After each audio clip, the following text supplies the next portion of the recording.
Today we're going to discuss the mid-size cruisers. I've got two examples, one being the Indian Scout and the second one being the Harley-Davidson Sportster.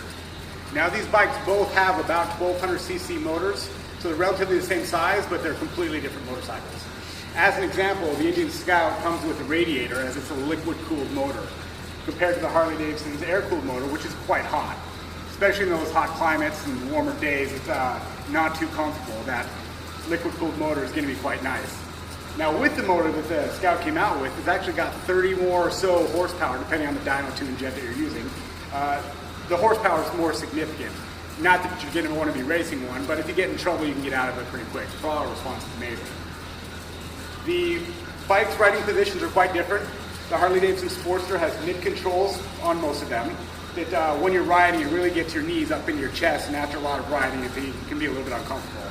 However, the Indian Scout's got more forward control. It kind of lets you get your leg out there a little bit more and relax your arms a little bit. So on the longer rides, you're really going to appreciate that. Next thing you're going to appreciate is the suspension on the Scout. Not only is it adjustable, but it's bigger than the Sportster. It's got more travel, so it'll make your backside a little bit more comfortable in those longer rides.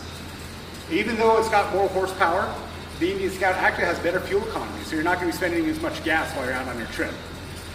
The Scout also comes standard with a built-in tachometer, whereas the Sportster unfortunately does not. Now the last thing I'd like to point out, which I believe is the most significant, will be the lean angles you're able to have in the bikes when you're hitting those curves, especially in the mountains. The Indian Scout has a 3 to 5 degree more lean than the Sportster, depending on the side of course. So you're able to take those corners a little more aggressively. You're not worried about scraping any of the sensitive parts so that you do damage to your motorcycle. So as far as the two bikes are concerned, though they both have the same luggage and options for windshield, the better option would, of course, be the Indian Scout. Thank you.